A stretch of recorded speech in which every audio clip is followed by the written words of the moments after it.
Diabetes zu kämpfen. Ja. Und Diabetiker können dann halt auch sowas essen. Mhm. Und man kriegt auch mal was Gutes, muss man Rücksicht nehmen. Genau, und in der Bäckerei können wir es nicht kaufen. Nein. Die Karamellcreme ist einfach nur karamellig. Der Rhabarber erfrischend.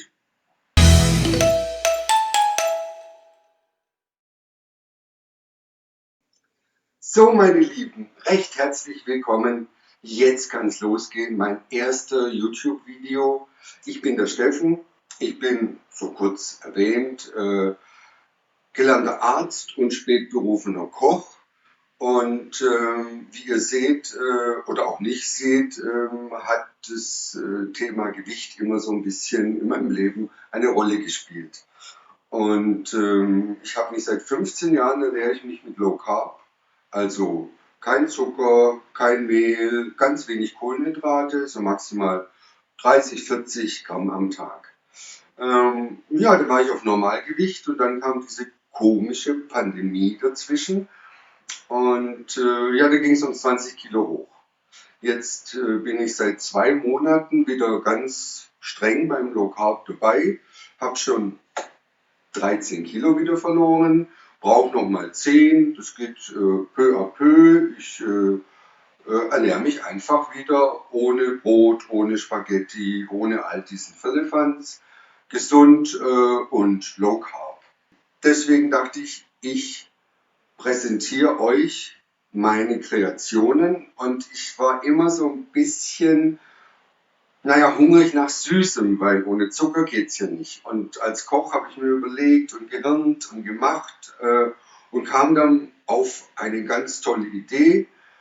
Hauptsächlich mache ich Käsekuchen, die ich abwandle und auch mein Biskuit, auch ohne Mehl und mit einer speziellen Zuckermischung. Und da gehe ich später nochmal genauer drauf ein. Will euch aber auch jetzt schon mal sagen, um was es eigentlich geht, so um ein Zuckergeheimnis. Dazu nehme ich Karamellsirup von Monin, aber light, also kein Zucker drin, Erythrit und ich nehme Stevia.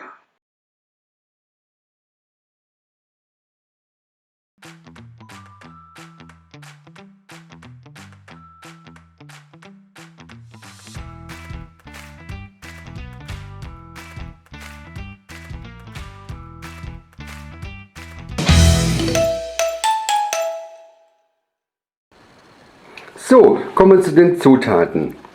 Wir benötigen 750 Gramm Rhabarber, ein Spritzer Zitrone, wir benötigen 200 Milliliter Wasser, 30 Milliliter von Monin-Sirup Karamell, dann 30 Milligramm vom Erythrit mit dem Stevia vermischt, wie gerade eben besprochen. Und für die Aromatik nehmen wir Nelken, Sternanis und Zimtblüte. Und dazu noch Finesse Bourbon Vanille. Ihr könnt aber auch eine andere Vanille nehmen oder eine Vanilleschote, was ihr gerade da habt. So, jetzt können wir loslegen mit dem Rhabarber. Ich liebe ja Rhabarber. Den gibt es nur bis zum 24. Juni. Aber so lange sollte man es ausnutzen. Danach wird er leider sehr, sagen wir, bitter und störrisch. Jetzt ist die ideale Jahreszeit dafür. Ich zeige mal, wie man den schält. Ihr schneidet oben ein, und zwar so, ihr habt den Daumen dagegen und bis zu dieser harten Haut. Und dann nehmt ihr das und zieht es einfach hier entlang. Ihr bitte jetzt so ein bisschen einschneiden und zieht es entlang, bis der ganze Rhabarber hier geschält ist. Oben könnt ihr es genauso machen. Ihr nehmt es hier, schneidet ein, schneidet euch bitte nicht und zieht. Wenn da noch so Reste da sind, na gut, dann müsst ihr halt ein bisschen nacharbeiten. Und hier kann man noch so ein bisschen drunter fahren, um die Schale wegzukriegen. Kleine Reste stören auch nicht. Die stören, wenn es ganz alte Stängel sind. Aber so reicht es eigentlich, das ist gut geputzt. Hier noch das kleine bisschen. Wir wollen es ja auch nicht übertreiben. Das sieht jetzt viel aus für eine Torte, aber das wird relativ schnell, schrumpelt das ein bisschen zusammen. Und das reicht gerade aus für eine kleine Torte. Übrigens, die Torte hat im Durchmesser dann 20 cm. So, weiter geht's. Der Rhabarber ist geputzt. Jetzt schneiden wir ihn einfach grob in Stücke.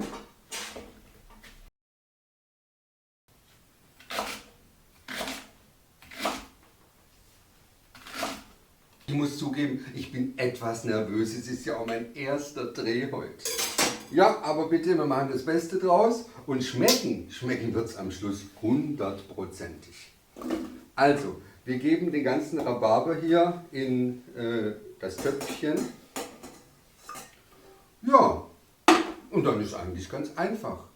Wir geben alle Zutaten, die wir hier haben, geben wir dazu. Fangen wir mit dem Wasser an. 200 ml Wasser rein.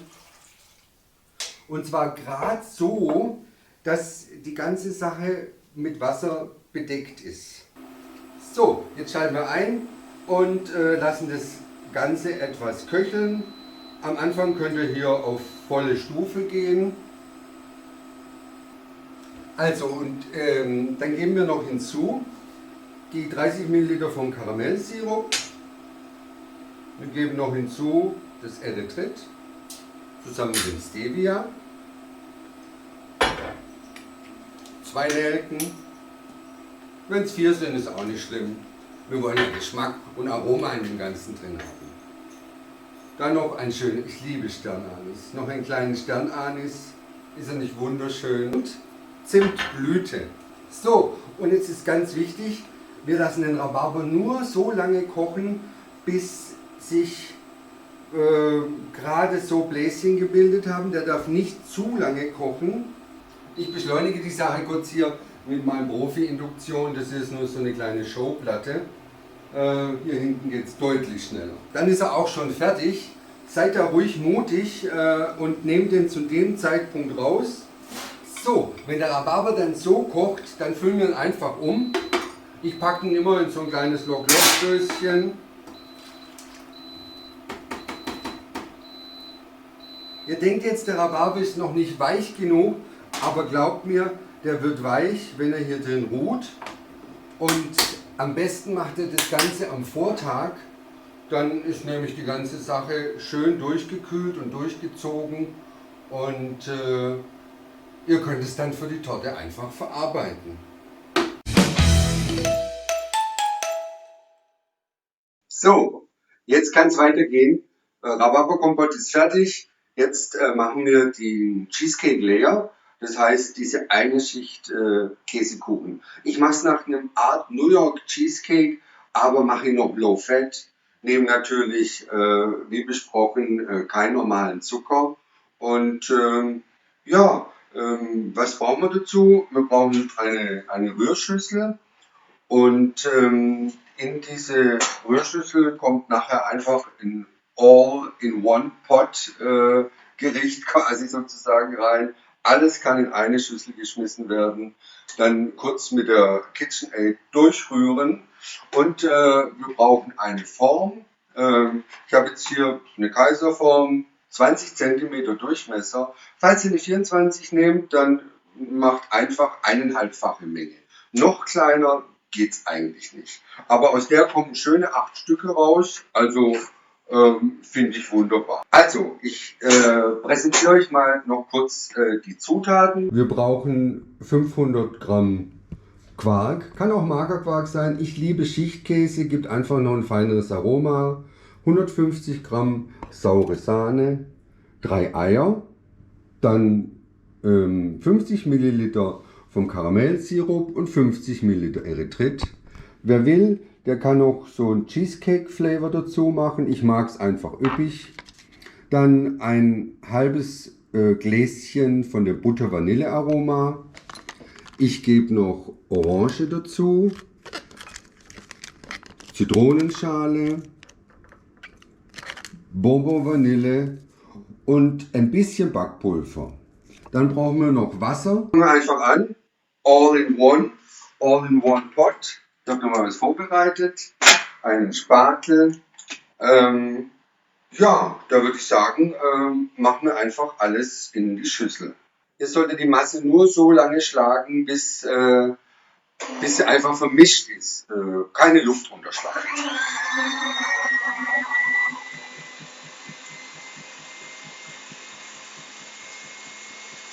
Und jetzt geht's weiter. Und zwar füllen wir diese Masse um in eine, wie gesagt, die 20 cm Form. Nur dazu müssen wir eine Verkleidung bauen.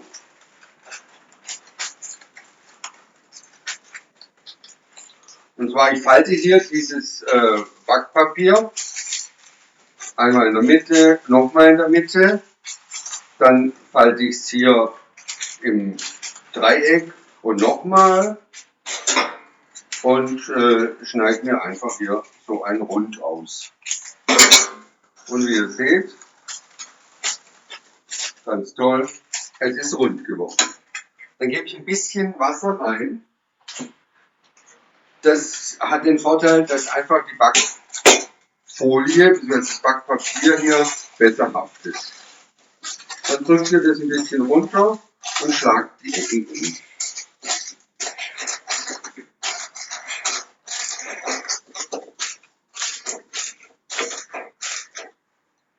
So, le voilà, so sieht's aus.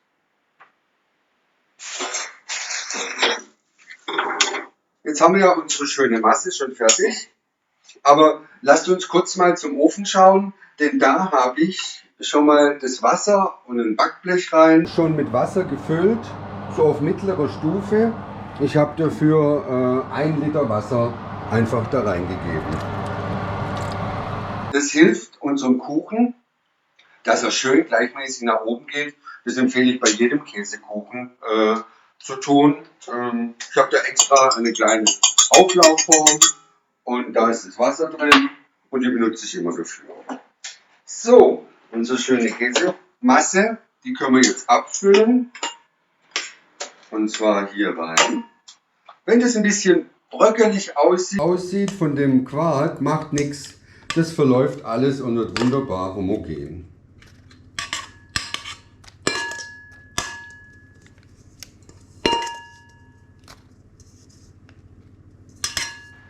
So, als Schwabe nur nichts verkommen lassen. Hier, ich tue alles rein, so gut es geht. So, jetzt haben wir die Masse. Bisschen glatt klopfen.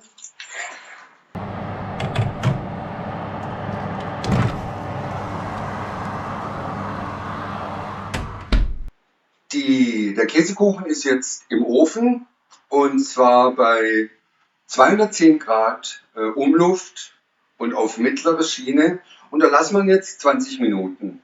Nach den 20 Minuten drehen wir die Hitze runter auf 180, 170, dass er schön gleichmäßig hochgeht und er soll oben eine schöne Bräunung haben. Ich zeige euch das dann.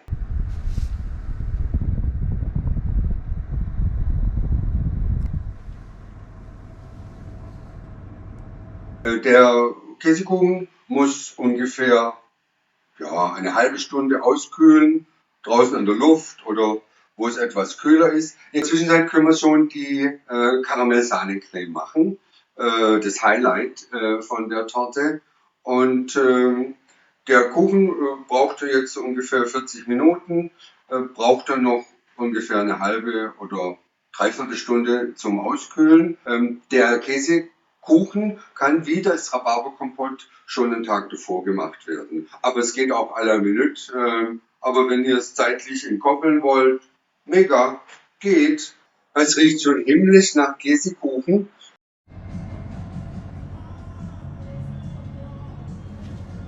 Sobald der Kuchen jetzt so schön hochgegangen ist, können wir ihn rausnehmen und dann stürzen.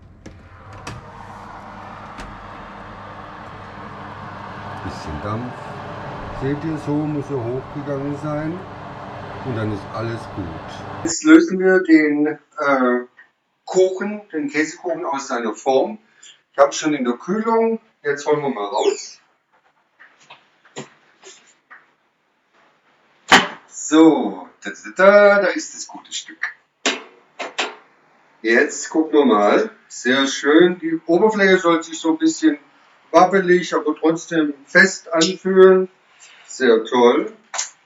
Jetzt brauchen wir einen Untergrund, auf dem wir das Ganze dann stürzen können. Ihr könnt es auch auf dem Backpapier lassen und einfach einen Tortenring drum machen. Ich finde es aber wichtig, dass der Boden, der so ein bisschen gebräunt ist, als Boden funktioniert. Und deswegen würden wir es jetzt mal umschichten bzw. umstürzen. Dazu löse ich den Backrahmen und tue vorsichtig den Käsekuchen vom Backpapier lösen. So. Jetzt gebe ich diesen Ring andersrum darüber. So. Das Ganze hat unten ja den Boden von der Form. Ich gehe nochmal mit dem Tortenretter drunter und mit einem Schwung, zack, umdrehen. So, jetzt sieht die ganze Sache so aus. Und jetzt können wir das einfach noch ein bisschen so in die Mitte wabbeln. Ihr könnt auch den Tortenring enger machen oder einfach hier den Käsekuchen nur ein bisschen hier verteilen. Keine Sorge, der wird wieder total hart. Kommt wieder in Form. Das sieht jetzt wild aus, aber es ist erprobt und lecker. Darauf kommt ja jetzt dann unser Rhabarber, dann ein kleiner Guss und dann die Karamellsahne und ein paar Tupfen und fertig ist die Laube. Das 1-2 Stunden kühlen lasst, dann lässt sich auch noch einfacher stürzen, aber ja, so geht's auch. Und ab damit wieder in den Kühlschrank. Weiter geht's mit dem Schichten und nachher dem Probieren. Ich freue mich. Meine Lieben, das Schwierigste habt ihr hinter euch. Was heißt schwierig, aber das war der heikelste Part. Und jetzt kommen wir zur Karamellsahne. Und zwar brauchen wir dazu ein Schüsselchen, was zum Verrühren, geht auch mit dem Handrührer. Und wir müssen die Gelatine einweichen. Ein kleines Geheimnis ist, dass ich hier diesen Ehrmann Karamellpudding High Protein Low Carb genommen habe. Ihr könnt aber auch selbst was euch basteln, und zwar aus Karamellpudding Dr. Oetker und einer Hafermandelmilch. Und zwar nehmt ihr da 200 Milliliter von dieser Hafermandelmilch und nehmt ein halbes Päckchen von diesem Pudding, weil der ist eigentlich für 500 Milliliter und dieser Pudding hier hat nur 200 und mehr brauchen wir auch nicht. Wir brauchen in dem Fall eine Rama 19% oder jede andere Low-Fat Sahne. Normale Sahne hat 32, die hat nur 19, kommt mir entgegen. Dann diesen Karamellpudding von Ehrmann oder eben einen Karamellpudding von Dr. Oetker selber gemacht. Dann Finesse Vanille, bisschen Buttervanille Aroma von Oetker. Dann der Karamellsirup von Monin, dieses Erythrit-Stevia-Gemisch, das ich euch erklärt habe, 2 Blatt Gelatine oder für die vegetarische Alternative Sanapart, da nehmt ihr 2 Teelöffel und ein Schüsschen Amaretto, um die Gelatine aufzulösen. Zuerst schlagen wir die Schlagsahne steif. Ist die Sahne steif geschlagen. Die sollte schon relativ gut steif sein, aber also zum Beispiel mit der Rama funktioniert es echt wunderbar und die hat so einen schönen Schmelz. Ich schwöre auf die schon lange. Und jetzt geht es weiter mit dem Karamellpudding. Der hat so eine relativ feste Konsistenz Und deswegen eignet es sich wunderbar. Deswegen, wenn man den selber herstellt, sollte er auch relativ fest sein. Deswegen weniger Menge von der Flüssigkeit, wenn ihr den selber macht. Jetzt verrühre ich diesen Karamellsirup mit dem Pudding. Ich lege immer gerne ein Tüchlein unter eine Schüssel, dann flutscht die nicht weg. Gebe mal ein bisschen Vanille dazu. Man kann es auch in die Sahne geben, also wie es uns beliebt. Das Erythrit geben wir auch hier hinzu.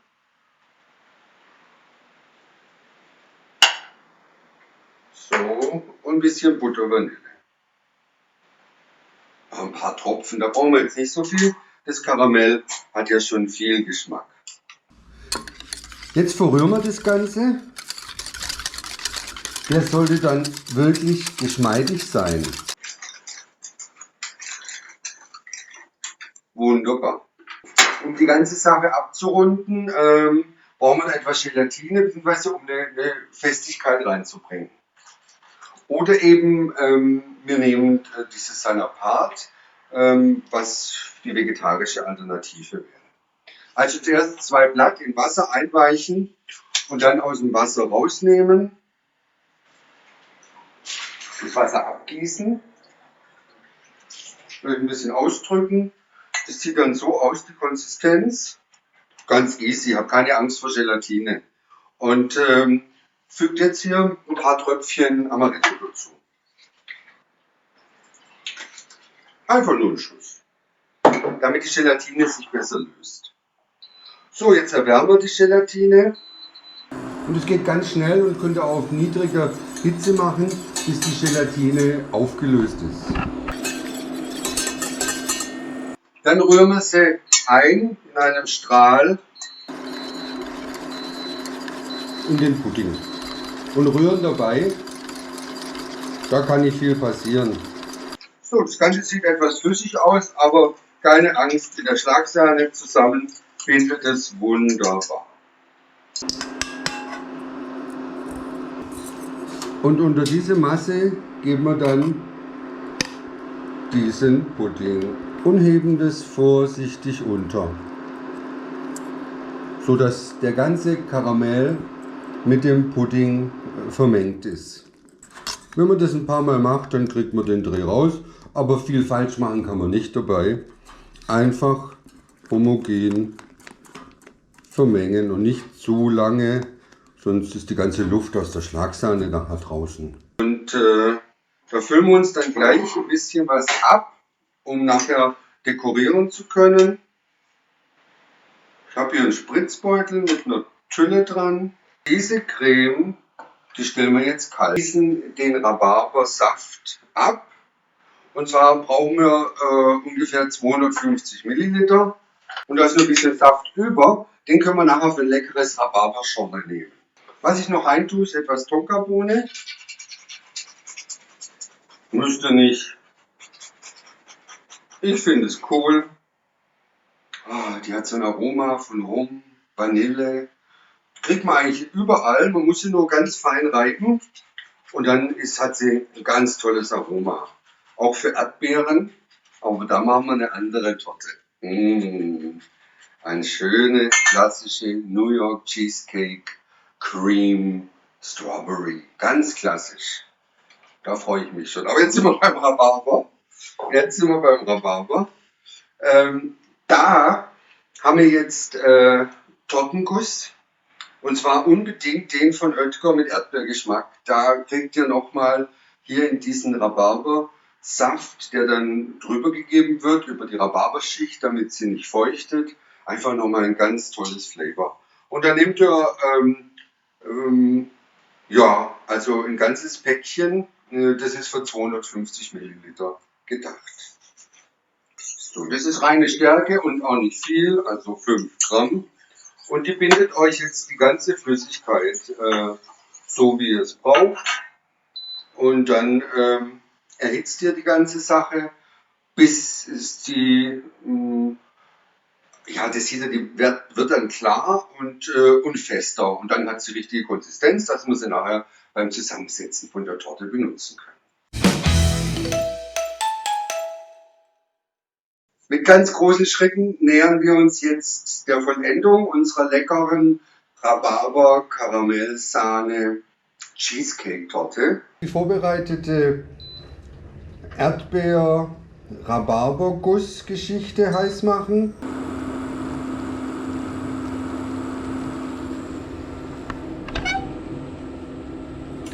Wenn sie aufkocht, dann ist die ganze Sache auch schon fertig.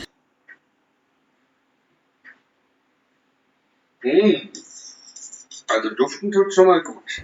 So, den Rand habe ich ein bisschen schöner gelegt. Innen drin kann es ein bisschen verwurstelter sein. Und seht ihr, 750 Gramm Rhabarber, ja, das ist gerade mal eine kleine Schicht. Der Guss drüber, vielleicht brauchen wir gar nicht alles, aber so ungefähr. Das geliert dann relativ schnell, weil der Rhabarber ist ja kalt. Da kann man fast zugucken. So, fertig ist diese Sache. Auch unsere Creme dazu. Die ist schon schön hart geworden. Man soll es nicht glauben, aber Gelatine bewirkt Wunder. Es sind 2 Blatt gewesen. Und jetzt gehen wir vorsichtig, dass sich das Ganze nicht vermischt.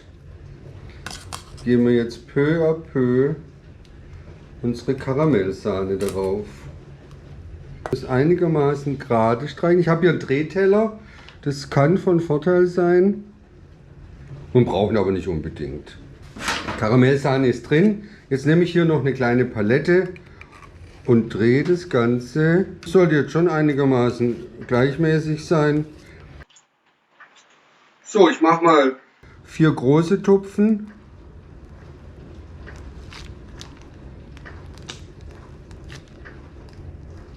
Ihr schiebt es immer nach und dreht ein bisschen. Dann können wir noch kleinere Tupfen machen.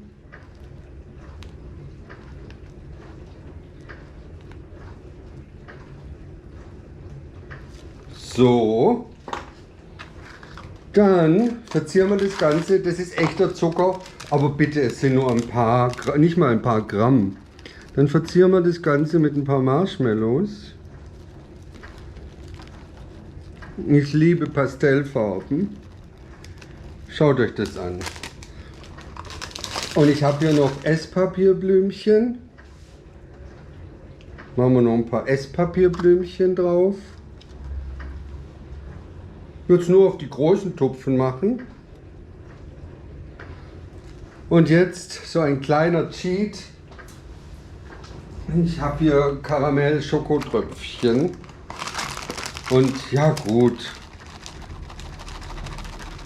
Oh, das sind 2-3 Gramm. Aber ich finde, es macht eine Welt aus und sieht einfach toll aus. Die Torte ist im Kühlschrank und jetzt holen wir sie raus und probieren sie zusammen. Oh! Kerstin! Ja, Steffen! Hast du von der Torte gegessen? Ich? Wie kommst du denn darauf? Ich meine, der war vorher noch eine ganze Torte da. Aber du weißt doch, ich würde nie deine tollen Tortenkreationen anrühren. Ich weiß doch, wie du da bist. 3/4 sind verschwunden. Darf ich euch vorstellen? Das ist meine große Busenfreundin, die Kerstin. Die probiert heute. Die probiert sowieso gerne. Und ist wirklich gut, oder?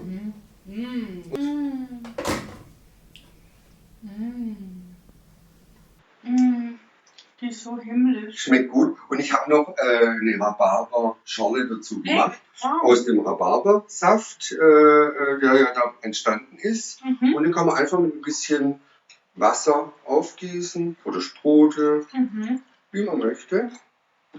Und da stoßen wir doch mal zusammen an. Wunderbare Torte. Auf die erste Torte, zumindest in YouTube. Kann man trinken. Aber die Torte, die ist einfach ein Traum. Ja, noch ein bisschen zu frisch. Aber wenn man die 2-3 Stunden kühlt, dann ist alles in Butter. Also mir ist die nicht so frisch. Ja. Mir ist die einfach super lecker. Also ihr Lieben, Vielen Dank und wir sehen uns bald wieder. Ich und meine große Busenfreundin. Ja, und sag mal, wie viel Kalorien hat das? 180 und ungefähr 7 Kohlenhydrate. Unglaublich. Ja, ich esse jeden Genuss. Tag einen. Ohne Reue. Ja, Macht's lecker mal. schön. Ciao. Ciao. Ta, ta, ta, ta. Oh, jetzt ist es schön durchgekühlt und ich nehme mir jetzt ein Stück. Nehmt ein scharfes Messer. Der Rhabarber könnte sich etwas widerspenstig zeigen und fahrt hier schön entlang.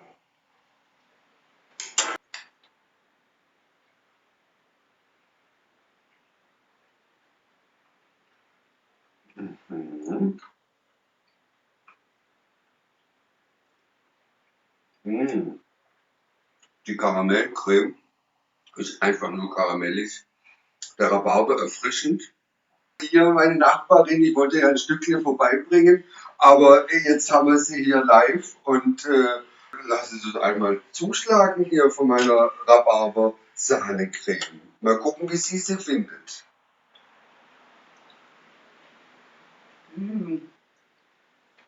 Sehr gut. Hm? Mhm. Schön frisch, oder? Und karamellig. Mhm. Und Sie wissen ja, Und kein überhaupt Zucker. nicht süß. Ja, schon süß. Gesunde Süß. Genau, die gesunde Süße ist drin. 180 Kalorien Mhm. und auch schon ein bisschen mit Diabetes zu kämpfen. Ja. Und Diabetiker können dann halt auch sowas essen. Mhm. Und man kriegt auch mal was Gutes, muss man Rücksicht nehmen. Genau, und in der Bäckerei können wir es nicht kaufen. Nein. Vielen Dank, dass ihr bis dahin dabei geblieben seid. Die Zutaten habe ich unten verlinkt, mit auch teilweise Möglichkeiten, wie ihr Sachen bestellen könnt, so wie Stevia-Extrakt etc. Und ich würde mich freuen, wenn ihr einfach interessiert seid an weiteren Videos, dass wir so eine kleine Low-Carb-Community aufmachen und ich euch zeigen kann, wie man mit leckeren Dingen peu à peu schlank werden kann. Also ich bedanke mich ganz herzlich und vielleicht klickt ihr ja in das eine oder andere Video rein, was ich, wenn es geht, am Ende irgendwie posten kann. Movie star, movie star, I think I'm a movie star. Am I a movie star?